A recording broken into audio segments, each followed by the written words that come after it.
To be successful in any job or career, before you can manage any team or organization, you must first learn how to manage yourself. As the world becomes more and more uncertain, everything changes so quickly. More than ever, self-management becomes the most important ability for anyone, regardless of position, to integrate into the uncertain future. Get along well with knowing how to better managing self. We find ourselves confident, learning to build the core of credibility. If we are aware this is already an important, essential skill before we can do well the other plans, then we should start our journey of sharpening our abilities by lesson about self-management. We will explore the content in following slide to learn what is self-managing and what it means in your life. Some ideas of weak areas, what skill you need to improve to increase your self-management capabilities, as well as the tip to sharpen your self-management skill.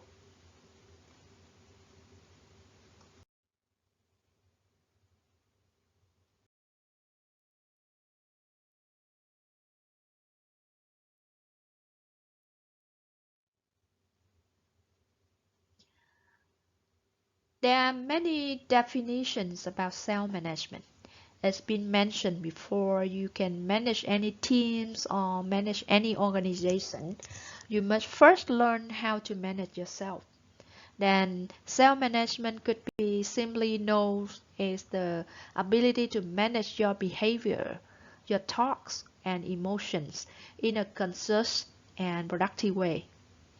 Strong self-management skill people enable you knowing what to do and how to act in different situations. Example, you know how to control your anger, know how to avoid a distraction while you're working from home. Self-management means you understand your personal responsibility in different aspects of your life and you do what you have to do. You need to fulfill that responsibility. From the definitions, it's interesting to realize that self-management have very close relationship to emotional intelligence, which give us ability to understand feeling and how we shape thoughts and action. People with high emotional intelligence, often referred as the high EQ, are able to perceive their own feeling as well as other feelings. They can anticipate how their action may affect other people. Then, with a close relation with EQ, self-management also a skill that gives us self-regulation. Self-regulation is supported by our capability for self-awareness, which helps us create conscious access to our thoughts, our desire, and feelings. Only once we are aware of these things, we can begin to control and express them appropriately. Those with well-developed self-awareness and self-regulation are well positioned to develop a set of self-management skills that support them on their career, working life, and personal journeys. If you can self-managing, about 80% less problem you have to solve because you know how to manage stress and emotions when facing challenge and difficulties. In the next slide, we will figure out what are the 80% less problem. It would be an interesting part to your attention, I hope. Self-awareness and self-management are therefore in the top of the most important competency to help individuals integrate into the complex work and to integrate into this uncertain future. Also present in a top skill that any future employer are always include in the list of required talent they seeking. If you have a desire to be successful in life, in your career or in your personal development journey, self-awareness and self-management is the first important foundation you need to learn to understand yourself, know how to control yourself, and manage yourself before you succeed in learning how to lead or to manage anyone. Self-management is the only thing that you can control. Therefore, stress can be compoused if you don't have clarity on the direction you want for yourself. To mitigate this, it is important to take time out to understand your strength, define your values, and what is your contribution into the team that you are a part of. More important, it's vital for you to know what kind of team culture will bring out the best in you. Check the self-management tip below when you learn practicing this skill. Number 1. Strength. What am I good at? Performance cannot be increased by doing the thing you are not good at. Find out what you are good at, continuously improve it. Discover what you don't know about what you think that you know. Principle. What code do you live by? Performance decrease when it is in conflict with your value system. Even if you are really good at the task at hand, if you are not define your personal value system, then any road will get you to any destination, then will get you to nowhere. Value added. What is your contribution? By the end of your life, wealth and social media status won't mean much. Nothing. The real question to answer is what contribution did you make in the time that you living? Add value on daily basis to the things that give meaning to your life. Teamwork. Do you belong? If you are not a fit, team culture will have a negative impact on your performance. So take time to define what kind of team culture increase your performance and then find a way to adjust and contribute or find the right team or why not create your own team. Come to think of it, if you could understand these things, implement them, wouldn't your daily problem be reduced by more than 80%? If you still don't believe it, think again it this way.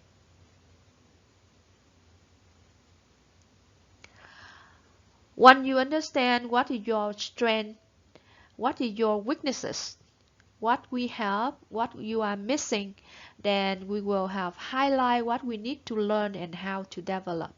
Some people need soft skills, some people need new knowledge, but a lot of people need to learn emotional management. In a lot of cases, we react to our emotional immediately, causing us to misrepresent, acting wrong thing, make wrong decision. So that momentary emotion, possibly a subconscious defensive reaction, is based on past event, based on pain. So that's why we say we create problem. Problem for us, then go around to solve the mess of problem created by ourselves. Then suddenly we find ourselves so busy, snow under with tired and helpless, with this world full of problem. Then why? In fact, that if we stop for a while, simply to check ourselves, simply to self-reflect, we stop creating problem for ourselves. Life will be luxury immediately. You see, before seeking for courses teach you manage others, go back to learning self-management first. If you can do it, 80% of problem around your life will naturally disappear without having to solve them. Now, do we invest your time learning self-managing to get rid of 80% of the problem or spend huge money just to support you to solve 20% of the problem? Think about that. Self-management can be learned and refined by mastering the related skill. Number 1, role clarity. Clarity to know what is our responsibility are, who our work matters, and to how they are measured. Number 2, goal alignment. Organization success relies upon team members working together to reach on a common goal. Each of us must understand the big pictures and align our own goals with those of the organization. Number 3, strategic planning is the ability to understand what we need to do in order to support organizational goal. We work from the desired future state in order to determine what we need to do in order to get there. Number 4, priority setting. Know what we need to do. We need to set priorities so we can achieve our goals. This can help ensure that we get the most important tasks and projects, even if the other demand on our time will arise. Number 5 will be self-awareness. The ability to consciously access our thoughts, our desires, and feelings can help us to control our behavior. This in turn can have direct impact on our performance and how the others will perceive us. Number 6, emotional regulation.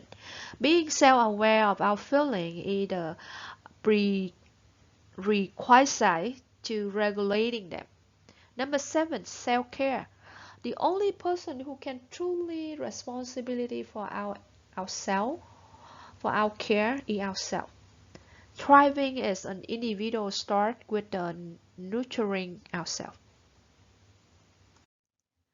Any or all among the 12 actions listed out here, practicing those are an effective way to sharpen your self-management skill. Try your best to practice as much as you can in your daily basis. It's my strongly recommendation. Number 1, keep your promise. 2, align to the right level of engagement. 3, focus on what you can control. 4, be a player, not a victim. Number 5, know who you are, and more important, know who you are. 6, first thing first is a priority skill, 7, meeting with yourself is a kind of self-reflection. So after your day, you self-reflect on what you do, what you have been done, what not, and what we can improve for tomorrow better. Number 8 would be nurture yourself. 9, take breaks. Don't forget to take a proper break time. Number 10, practice mindfulness. 11, avoid converting.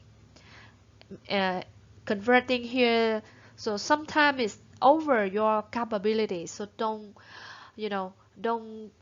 try to do something that out of your skill, out of your capability.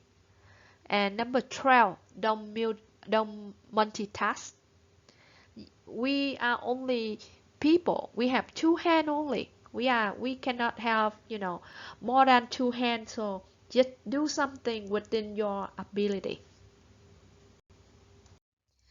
In the journey to sharpen your skill, to learn, increase your self-management skill, these are the recommend relevant topics that you should dig down, learning more in the deep understanding of the emotional intelligence, integrity, self-confidence, and building trust. So, self-management is a critical workplace skill that we can all improve. We are only human by the end. So take some time to consider of what you are excellent at in the self-management and where you might improve. Stay conscious of your thoughts, your desires, and feelings. So when you go through your days, you take time to take note of those you need to work on. Acknowledge the need for improving is a big step toward attaining it. Thank you for listening. I wish you a successful life and looking forward to see you more and more in the next topics.